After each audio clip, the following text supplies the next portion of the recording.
ہوتی ہے تو عموماً بچوں کے گلوں کو لگاتے ہیں، پرسہ دیتے ہیں.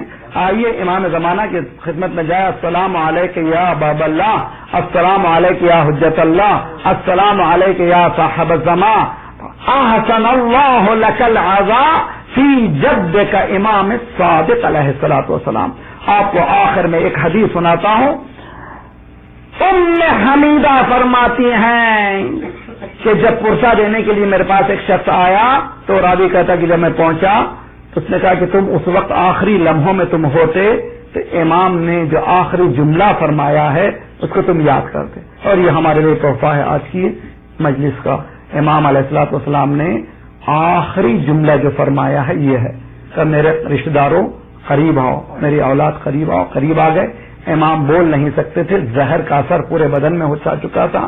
امام نے آخری جملہ یہ فرمایا، لا تنالوا شفاعتنا من استخف الصلاۃ. جو نماز کو ہلکا سمجھے وہ ہماری شفاعت کے قریب نہیں آ سکے گا. جو نماز کو ہلکا یعنی ایزی لے، نماز کو، نماز کا وقت آ گیا نماز نہیں پڑھتا ہے، نماز نہ پڑھنے والے کے لیے تو بہت گناہ ہے. ما سلککم السقر قالوا لم نکن من المصلین. ہم نماز نہیں پڑھتے تھے.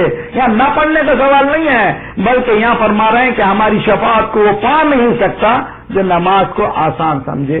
تو یہ آخری جملہ ہے. آئیے اس مجلس سے یہ نیت کر کے جائیے، مولا آپ کے پرسے کے لیے میں حاضر ہوا تھا، مجھے توفیق دیں کہ ہماری زندگی میں کوئی نماز وقت سے ہٹ کر نہ ہو. کوشش ہم زندگی میں کریں کہ اگر امام صادق کے ماننے والے ہیں تو ہمیں وہی کرنا ہے جو امام نے حکم دیا ہے. امام نے ہمیں روشنی دی ہے، اسی روشنی سے زندگی کو پانا ہے. تو آئیے امام زمانہ کی خدمت میں پرسہ پیش کرے. مولا ہماری طرف سے پرسہ قبول کیجیے.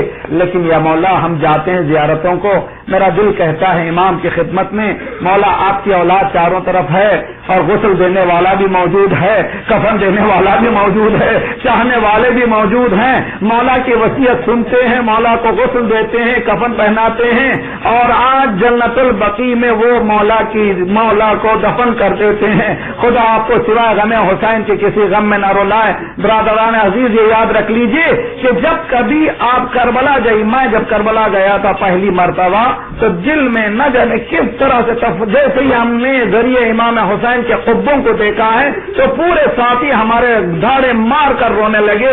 لیکن جب حرم میں داخل ہوئے تو ایک ایسا دریا اطمینان کا جس کا تصور میں نہیں کر سکتا. اس کے بعد ہم نے زیارت نجف میں کی، مولا کی، یقیناً روئے، لیکن اندر جانے کے بعد جو سکون ہمیں حاصل ہوا ہم جواب نہیں دے سکتے کہ کس طرح کا سکون ہے. اسی طرح سے آپ چلے جائیے ہر امام کے ذریعے میں، جہاں یقیناً آپ روئیں گے ضرور، لیکن جانے کے بعد آپ کو ایک دولت، ایک سکون کا مقام حاصل ہوگا. لیکن آئیے ایک وہ مقام ہے جہاں کی بے کسی آج بھی بتا رہی ہے، یہ وہ مظلوم ہے جو اب تک مظلوم ہے، ان کا کوئی صاحبہ تک بھی نہیں ہے. جب جنت البقیع میں گیا تھا تو میں ایک مرتبہ ایک ایرانی عالم اعلان کر رہا تھا، اے برادران عزیز جاؤ زیارت کرو ضرور، لیکن یہاں کی خاک کو مت اٹھاؤ. میرے دل میں تمنا تھی کہ خاک اٹھا لاؤں تاکہ میرے کفن میں رکھی جائے، لیکن اعلان ہو رہا تھا کہ یہاں سے خاک مت اٹھائیے. میں نے کہا یہ کون سا مولوی ہے جو خاک اٹھانے کی بات کرتا ہوں، میں یہ کہہ رہا خاک نہ اٹھائیے. دوسرا جملہ تھا اس لیے نہ اٹھائیے، اب ان قبروں پر سوائے اس خاک کے کچھ موجود نہیں ہے، اب ان پر کچھ بھی موجود نہیں ہے.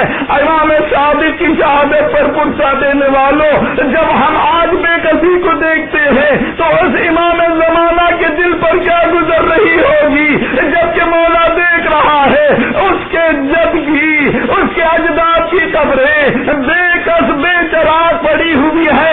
زائر زیارت کرنے کے لیے جاتا ہے تو انہیں دھتکارا جاتا ہے، انہیں ڈرایا جاتا ہے، انہیں بدعت کی تانے دیے جاتے ہیں. شاید یہی تانے ہمیں یاد آ جائے جب سکینہ روتی تھی بابا کو یاد کر کے، شمر تماچے مارتا تھا، خونی تعزیانے لگاتا تھا.